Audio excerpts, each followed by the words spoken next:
much for joining. I'm Kate McIver, COO at WisdomWorks, and I'm so happy to have you all joining us for this session today to discuss what it really means to coach for thriving. What do we mean by that, and why are we advancing this type of work in the world, what we feel that our world is calling for at this moment.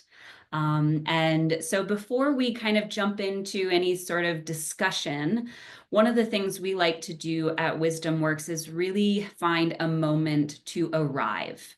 And so I'm going to hand it over to Renee Moorfield, our CEO at WisdomWorks, if you haven't already met her, to kind of lead us in a practice of arriving in this session today.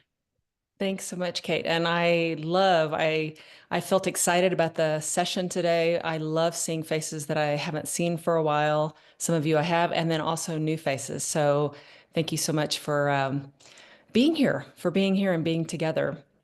So before we dive into any discussion about what it means to coach for thriving, I really encourage you to find a seated position. I'm going to do a breath practice and a little visualization. And I'll just share with you ahead of time when I do this visualization, you won't be asked to share whatever you visualize with anyone else. So you can just let your mind wander in this visualization practice. So as you find yourself in a seated position, uncross legs, uncross arms, and for a moment, just notice as you arrive in your chair, as you arrive to your body, as you arrive to your breath, notice your state of being. If your eyes are open, perhaps closing your eyes if that feels comfortable for you, or finding a stationary point on which to rest your gaze. Ideally, that point is not your computer.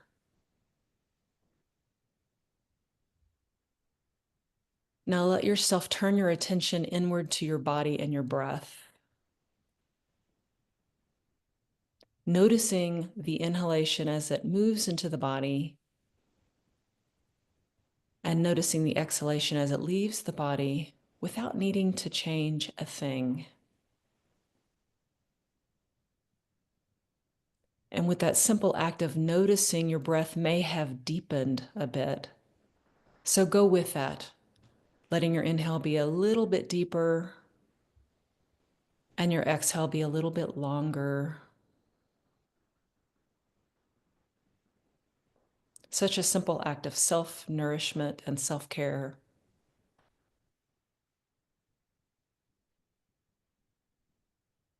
Now bring into your awareness a moment when you thrived. And this moment can come from any point of your life.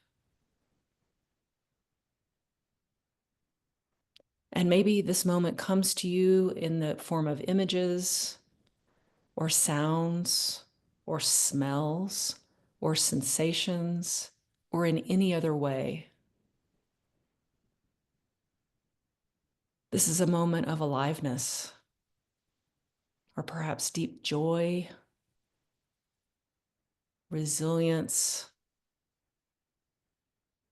Maybe during this moment, you were by yourself reading a good book by a fire.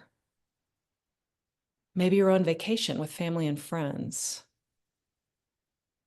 Maybe you were working through something thorny at work and you felt completely in the flow, at one with everything. Just let yourself breathe in and out into that moment, into that recollection.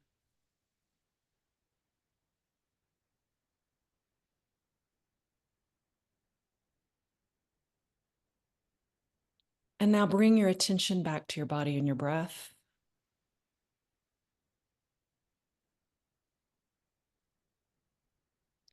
Noticing the effects of that really quick recollection on your body, on your energy, on your emotions, on your mind. Notice what you notice about this state of being.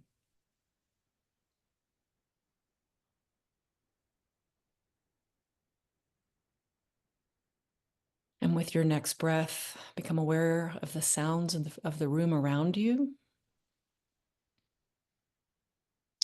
Become aware of all the places where your body connects with the chair on which you're sitting. And if your eyes are closed, gently open your eyes. So I would love, before we dive into what is Coach for Thriving, I would love to know what you experienced, just a very few comments on what you noticed mentally, what you noticed emotionally, what you noticed physically, what you noticed energetically with a simple breath practice and a simple recollection of a time of thriving for you. Anyone willing to speak for a second and share their experience, their felt experience? Hi, it's Joy. I felt this embodiment of cohesion, of um, purpose or reason that was both confident and allowing, without attachment, and complete absorption in the moment. Beautiful, Joy. Thank you. Thank you so much. One other person. Anyone else want to share what your felt experience was? Jane, I see that you are unmuted. Did you want to share? No. Okay. I thought you unmuted to share. Anyone like to share? See a Oh, few in the Chris. chat. Yeah. I'm seeing that. Chris, reconnecting with the most important relationships in my life. Beautiful, Chris. Janet, energized, calm and focused. Ariane, Julia, relaxed and joy. Beautiful. So these moments, this moment of well-being in the moment, being able to shift from a place whenever we feel like we are in a reactive or defensive or fear-based place, whenever that is, and to notice that and be able to shift to these moments of deep thriving, of deep resilience that are already within each of us, is a place of optimal creativity, optimal connection, the ability to connect and engage with others, optimal places of innovation, optimal places of performance to really bring our full energies of our life and work. This is about coaching for thriving, is about bringing our sense of internal resourcefulness forward to our challenges and demands, our full self, and the ability to help others do the same. So thank you so much for engaging, just diving in really quickly with us with this practice. Yes, thank you all. And I'm glad to see it has supported your states of being. And that really is, as Renee said, one of the ways and one of the things that we can tap into at any moment. And so as we move forward in our session today, I'm going to share a little bit about our approach, expand on what we see Coach for Thriving, what we see that becoming in the world, why it's needed. So we'll kind of ground into the current context of today, and then our approach, and then also some ways in which we have to support you all in expanding if you want to bring this approach into your work with your clients or those that you lead and support.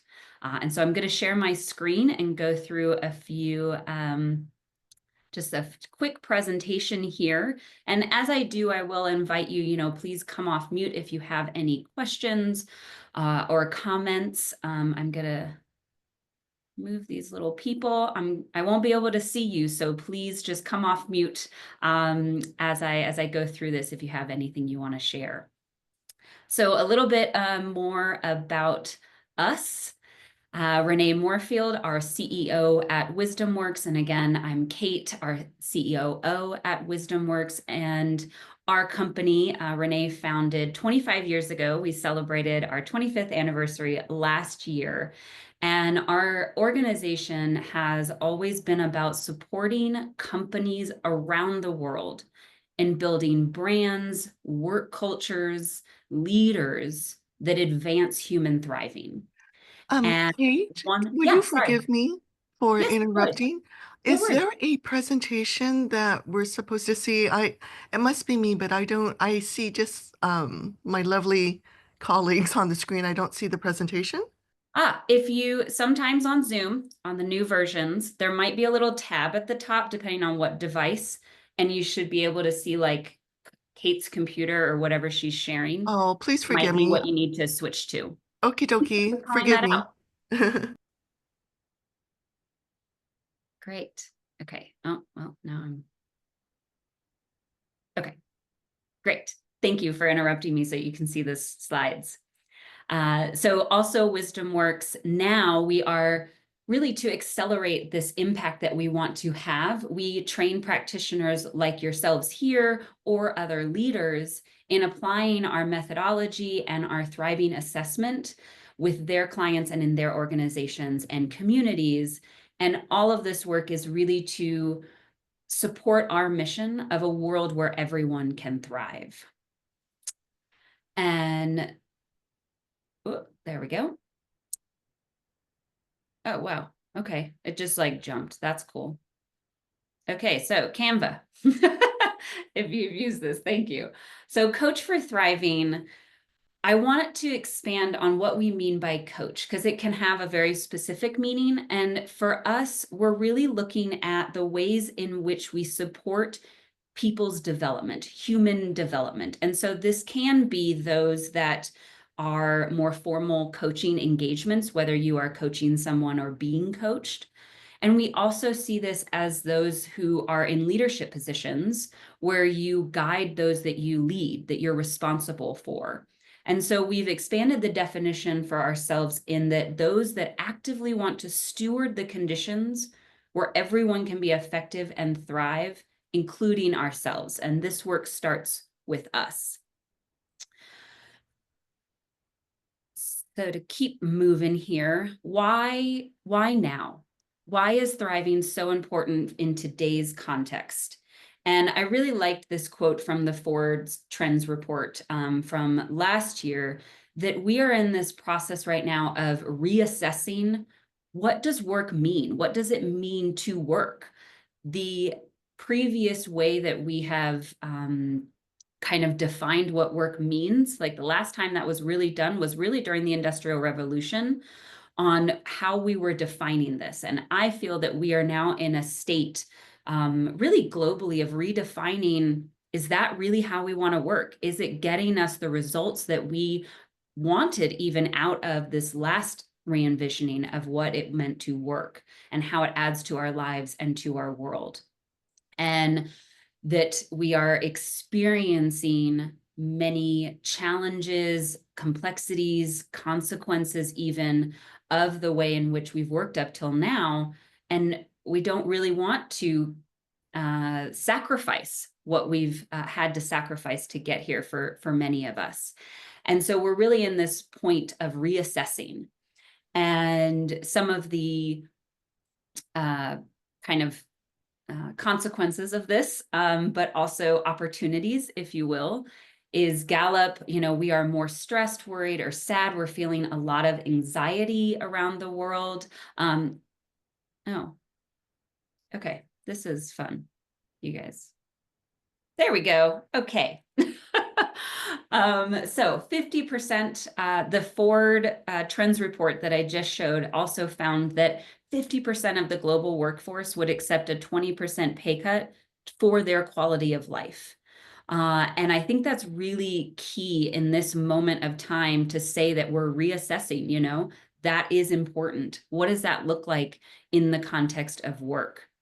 23% of adults worldwide, Gallup is finding in the most recent emotions report, feeling loneliness during the previous day. And so these are just a few of the stats. And I wonder, what are you seeing in your contexts? What are you hearing from either the clients that you work with or maybe that you're experiencing each day?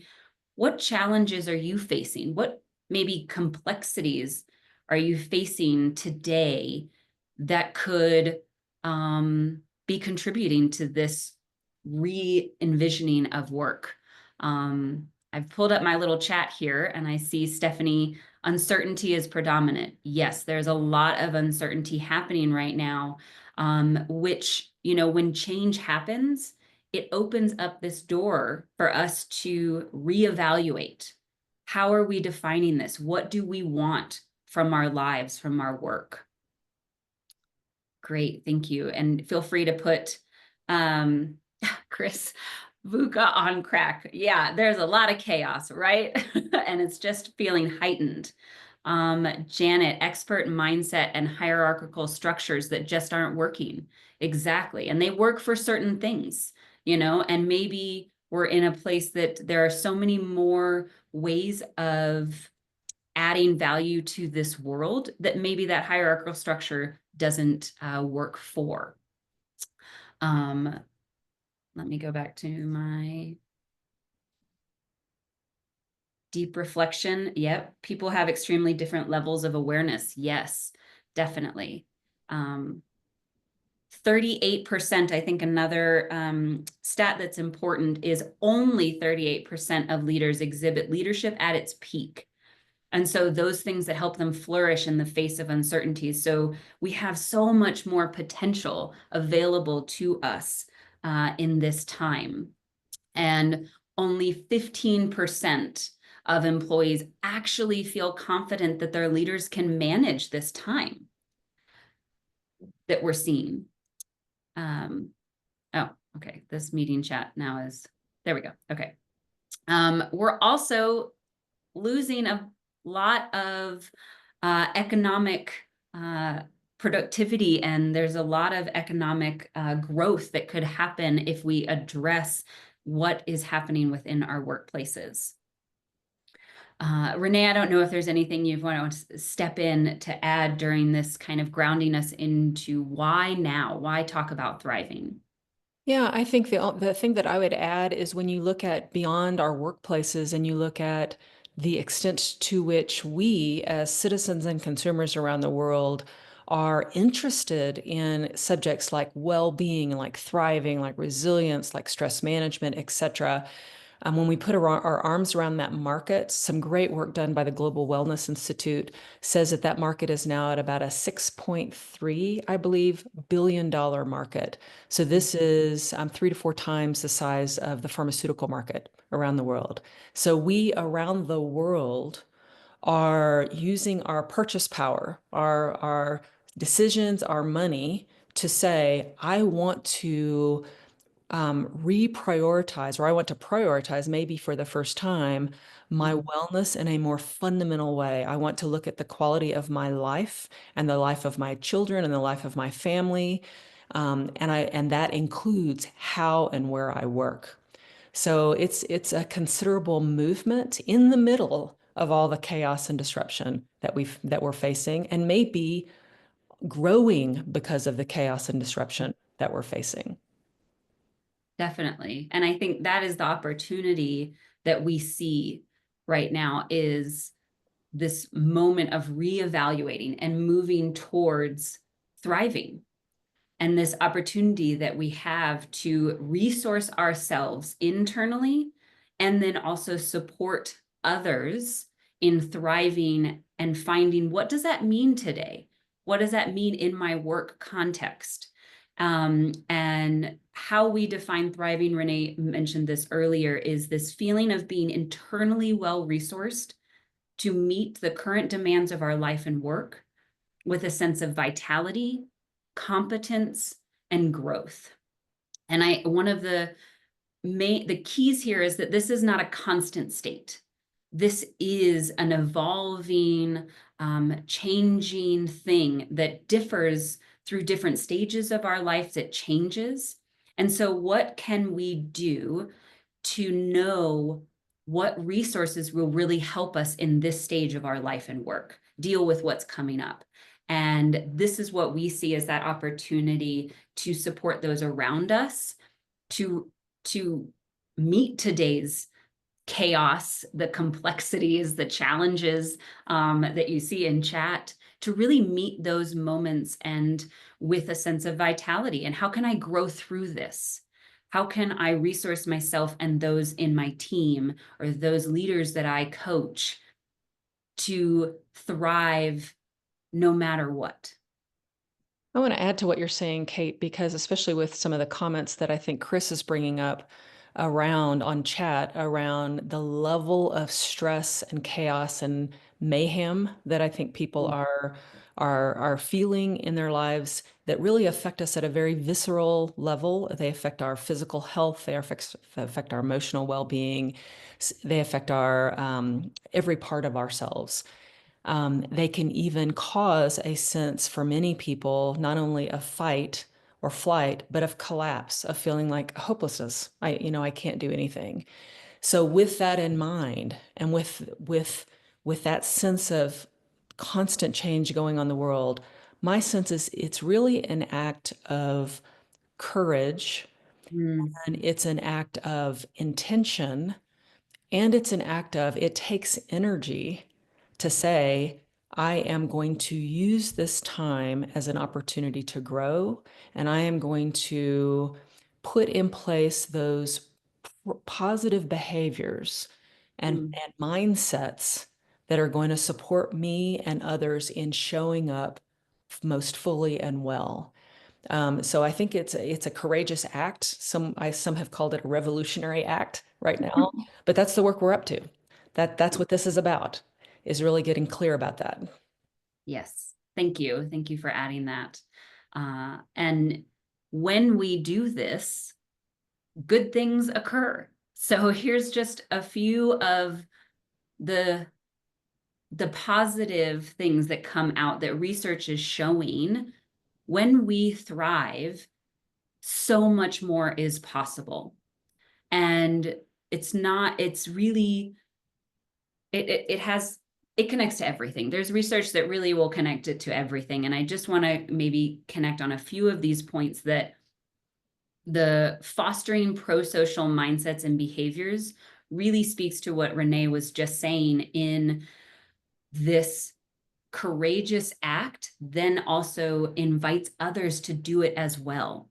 And so by being in this state of thriving, we are more likely to collaborate with others. We're more likely to find new answers, to innovate, and to approach, especially this moment in time, which we have never been in before, and to find the answers that we need to continue moving forward.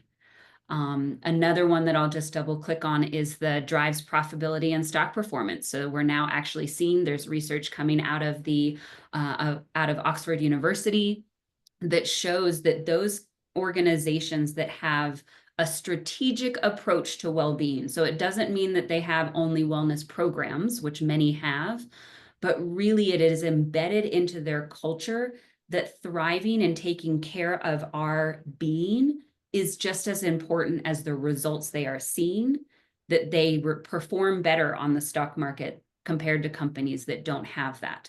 And so there's, again, this economic support for prioritizing how we feel, and really integrating that into how we work and the results that we get. And then our own research also shows that higher leader well-being links to higher impact. And as a leader, we want to have impact. We want to drive results for our teams, for our organizations, for ourselves, or for our clients, even those that we're working with. And our research has found that 34% of a leader's reported impact, that their contribution to the world of energizing others, maximizing others' potential, and really cultivating a culture of care, can be explained by their well-being. And so as one goes up, so does the other. And this is it also happens the other way. And so our well-being is really key. And I know, Renee, I wanted you to just double click into this because I feel that you have such a powerful way of kind of landing this for us. Well, I think for most of the people on this call, or probably everyone on this call, you wouldn't be on this call unless you were really interested in this way of leading in the world. It's a more transformational rather than transactional way of leading, a more human-centered leadership style. Other research beyond our research has shown that only 38% of leaders have this kind of style of leading where they see the potential of people and they cultivate the potential of people to not only bring them together, but to create better results, to innovate, to serve the world in a more purpose-driven way. Only 38%. And of those 38%, those are people that are also experiencing as leaders a deep level of internal resourcefulness. But you've got a whole nother group of leaders, a larger body of leaders, 45% of leaders that want to operate in that transformational style, but aren't able to draw from that foundation of well-being. They are the kinds of leaders that are serving a purpose and serving to people and serving results, but they aren't cultivating their own well-being and resilience in the process. You are probably supporting, or you may be one of those leaders, or you may be supporting those leaders. We find them often in healthcare. We find them often in the education environment. We find them often in those types of servant leadership positions where the leader forgets themselves. So that's a whole body of people that we need to really be supporting in a very significant way right now. Chris, I think I saw your hand go up. Yes. If I may offer just a little bit of framing from the Gallup research, they talk about the four needs that really everyone has in that working environment: hope, trust, compassion, and stability. And we take those four as a lens through which to see then everything else you're talking about is how that personal grounding and source of one's own well-being almost becomes contagious through those four vectors. Mm. So I've just noticed that as a way that leaders can relate to just four things to be filtering through for themselves first and then for the people around them. That's beautiful. And I think Kate's going to be showing you another lens that includes those, but actually expands upon that. So she'll show you that in just a second. Yeah, that's just where we're going. So thanks for the transition there, Chris.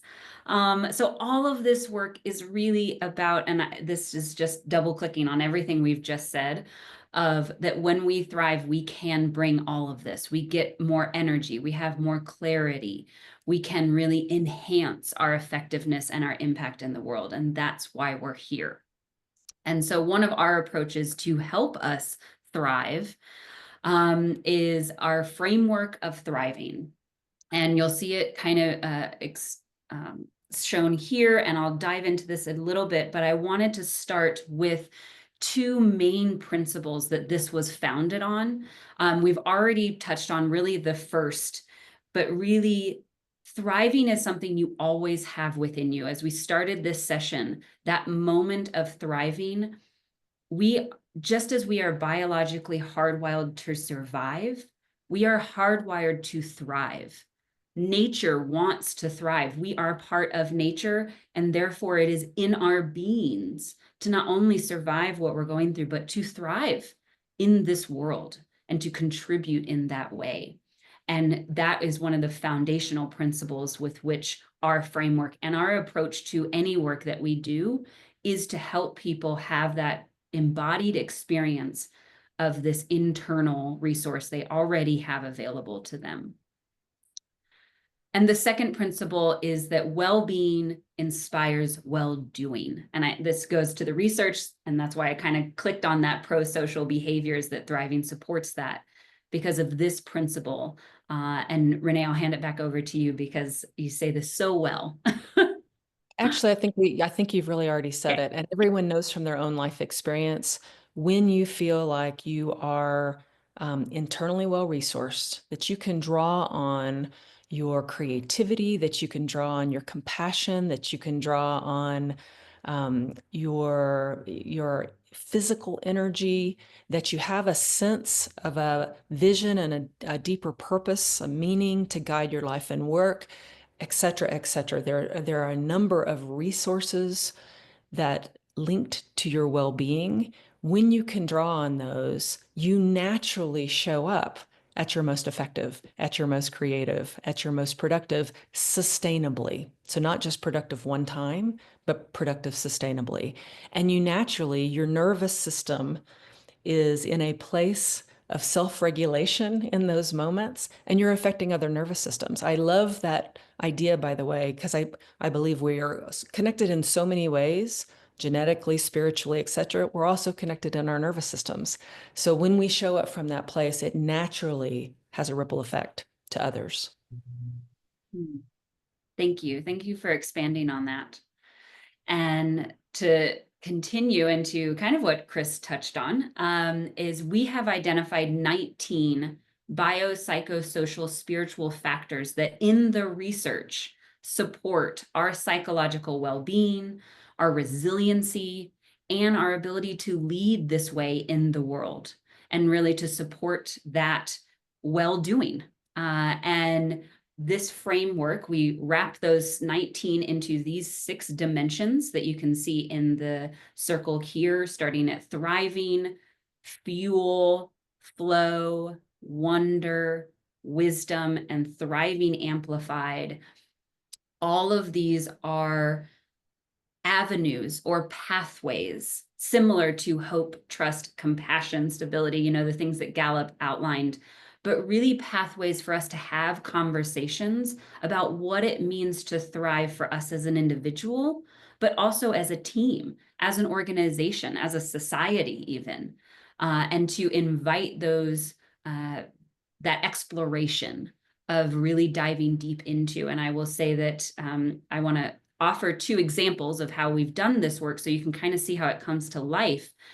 But in each of these is about making time to ask the question, what does it mean to thrive? What does it mean to thrive for me? What does it mean for our team to thrive together? What would it mean for us to thrive while we get this project done? What would it mean that this project actually adds to our capacity to thrive? And so to really frame the questions kind of similar to how you might set up a vision or a purpose, but really double click into how does it support us as a group, as a team, as an individual? And so one of the case studies that I'll offer is one of those that are trained in our methodology worked with the Principal Impact Collaborative in North Texas. And they used our framework that you just saw and integrated it into a 2-year fellowship that they have for principals in the region that come in and work on their capacity to thrive, while also looking at design thinking and some project-based work to really support them. And over 2 years, this cohort was going through also the pandemic. This was from 2020 to 2022. And what they found over this time is that by their personal well-being was an essential driver of their effectiveness. They were also 81% more likely to remain in their role, which if you know of anything, the education during that time, that was highly unlikely. Many people were leaving that and still are leaving that industry. And so this, by prioritizing their well-being and really working together as a community, I think was the other key thing that they found. They were more they were more likely to remain in their role. They also had a greater ability to think innovatively when problem solving, which again, if we go back to like the state that we're in right now, there's so much uncertainty and we need even more ability to work through these problems in creative ways. And they also reduce their work-related stress, which I think we can all agree is a great outcome of anything we do. The other example is our Melina Bianco, work with Melina Bianco, and Julia is on the call with us here. So thank you so much for joining us. And we worked with her team actually also during the pandemic. And these are just a few of the positive results that team saw. And the thing I want to double click on here is that our approach is really about working on 3 levels that I mentioned. Me as an individual, so what does it mean for me to thrive? But also the we, what does it mean for us to collectively thrive in whichever way we're coming together? So in this use case, it was coming together as a brand team to then connect. And they were, all remote, most of them for the first time. It was a very new way of working together. And so they wanted a way to come together. Julia was very forward thinking in trying to find a different way of coming together and connecting as a team. And then the third level that we utilize in our approach is really connecting it to the work that you're doing. And I think that's an important differentiation that has really made the work that we do in our approach so successful, is making this practical within my day-to-day life as a leader, as an employee. And so in this use case, we actually use the framework as a lens through which to come up with a new consumer activation, a new way to engage consumers and support their well-being through their brand of Melina Bianco, which is a very beloved brand in Italy that's part of the Barilla Group. And so working on those 3 levels is really key to the work that we do in this approach to coaching for thriving, to make it connect, help it connect to the individual, how we thrive collectively and how we can support each other in our capacity to thrive, but then also within this workplace context, what results are we trying to get to produce? What impact do we want to have? And how can these thriving behaviors, these resources, these internal resources, help us get that work done and get it done sustainably, long-term, over and over again, as opposed to kind of the current way of getting results is to just push through and get them done. And then I rinse, repeat, recycle, just keep going. How could we shift that? How could we look at it differently so that we can produce results in a way that contributes to our well-being and doesn't detract from it?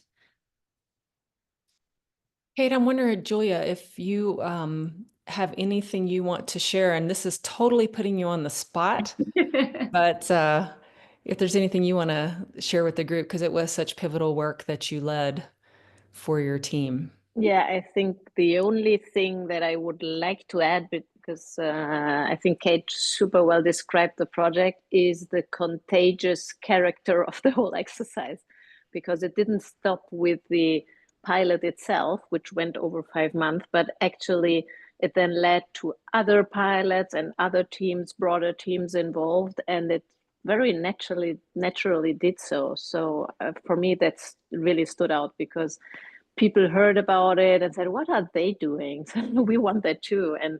And even people where you would have said, are you sure you should even talk about this? Is that the right person? Sometimes the most skeptical people become the best ambassadors of thriving. So I think this contagious effect is what stood out most for me. Yeah, thank you. And I think we're needing more of that right now in the work, is more, creating more contagion like that. Thank you. I think that's a perfect. So I know we're at 15, but really this work is about transforming how we show up. Because when we're at our best, we inspire that best in others. Like Julia said, this contagious nature, it keeps going. And so when we get to show up in this way, naturally those around us start to want what we have.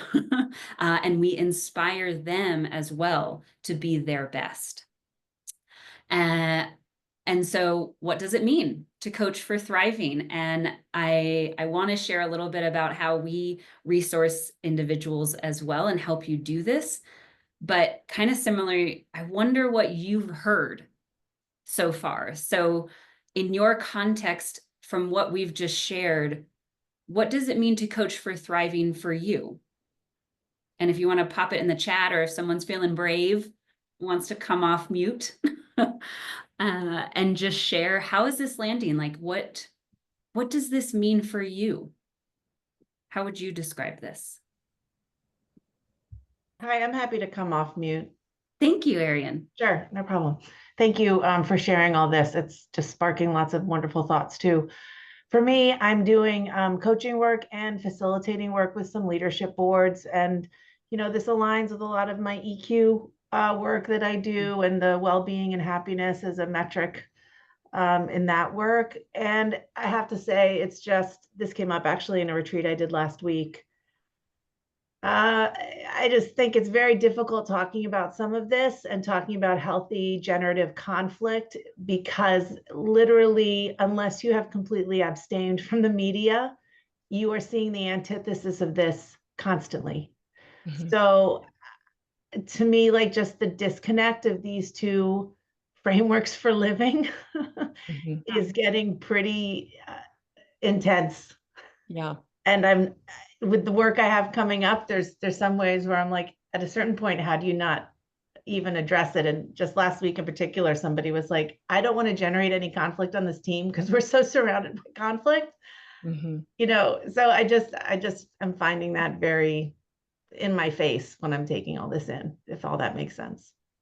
Kate, do you mind if I jump in? Please. Because Ariane, I just had a conversation with a client yesterday, and we were having literally this conversation. So I really appreciate it. We are seeing so much forms, ways of leading in the world that I would describe as destructive and toxic and unsustainable.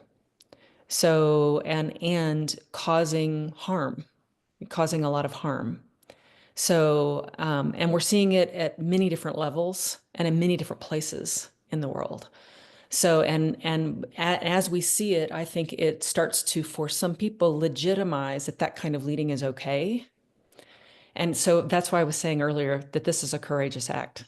This is a courageous act because, so for me, the question has been, since you know in your body, and we know in the research, and we know by working with teams and organizations, we know organizations perform better. We all perform better when we show up better. We know that.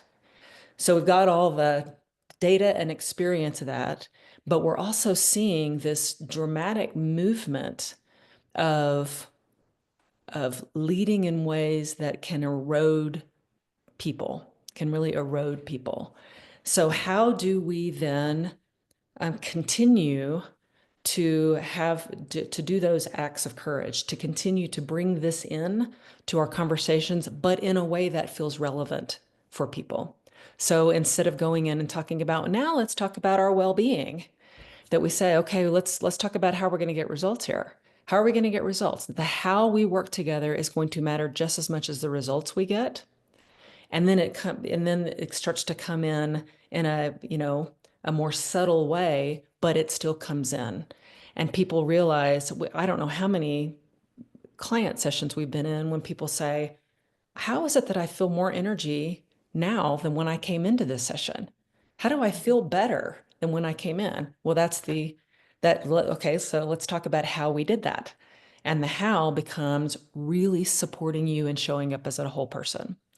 So after doing this work for 30 something years now, through it for a long time, through a lot of, you got to prove it to me and all that, and to really stay in the course, I really encourage you to stay the course, figure out for yourself. And you didn't ask for this advice, by the way. So I am like really on a soapbox, and Kate is probably going, Renee, shut up. Figure out how to support yourself. Like, where are those places? What are those communities that you want to be a part of that can really support you to show up courageously? Because we are at some defining moments here. And we're on the edge of that.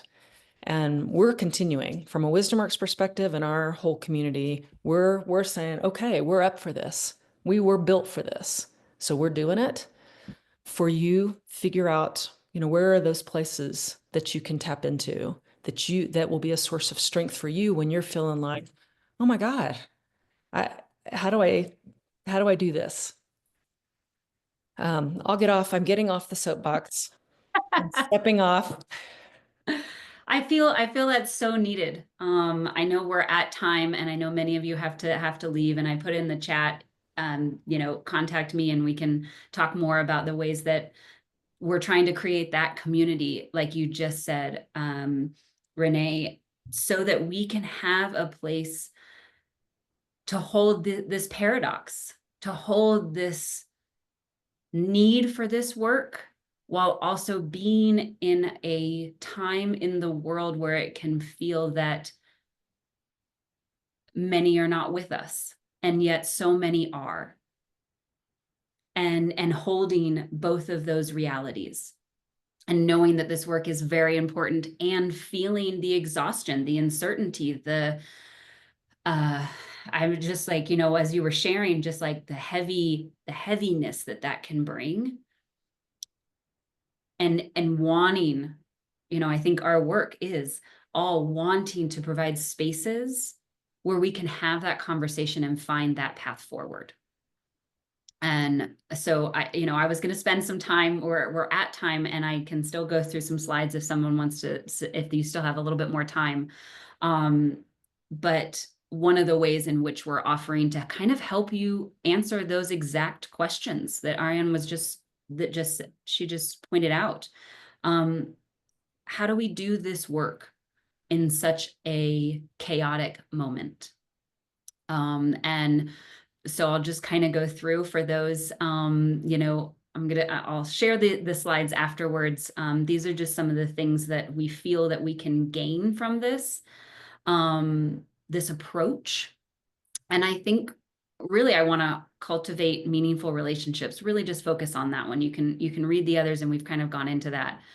But the meaningful relationships that having these conversations can enable, and to hold space for someone to sit in that paradox that you just named, Ariane. Like, I want to do it differently. I want to find a way to thrive in this, and yet I really don't know how. I don't know how to do that in this space, in the constant barrage I might be feeling, whether it's from the media or maybe within my own organization and there's a merger going on, or, a really big change process going on. Either one can ignite this sense of uncertainty and exhaustion in many ways.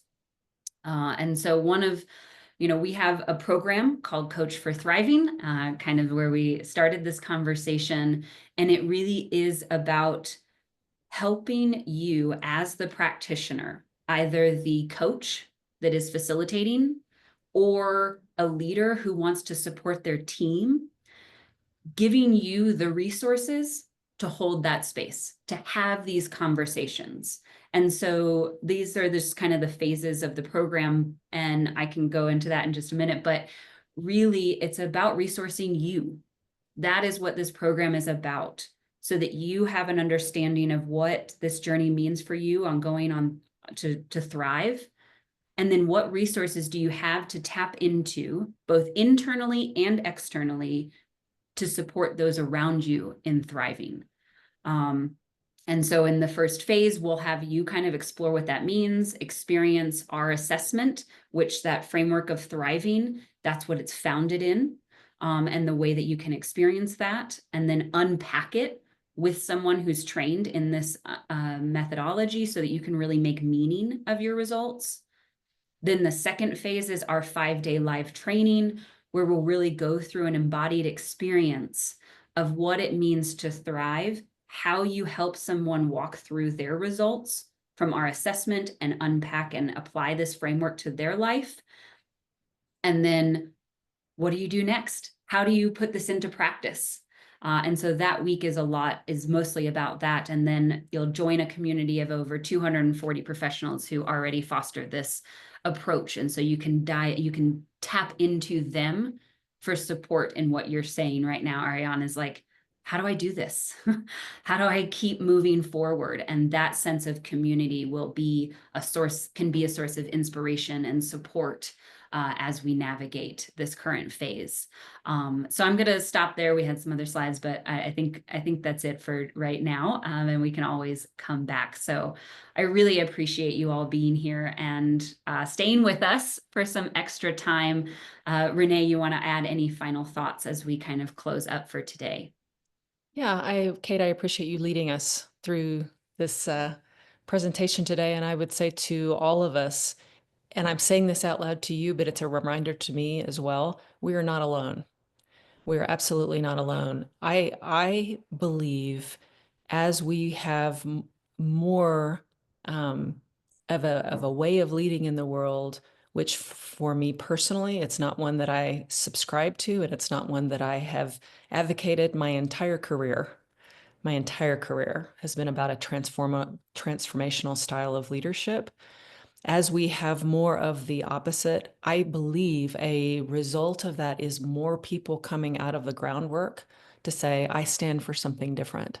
I stand for the thriving of all people. I stand for being resilient. I stand for care for our planet. So we are tapping into that that potential and that power and that connection. And just wanted all of us, I want all of us to know and experience in our bones that we are not alone. We are connected on this larger mission. So really appreciate all of you so much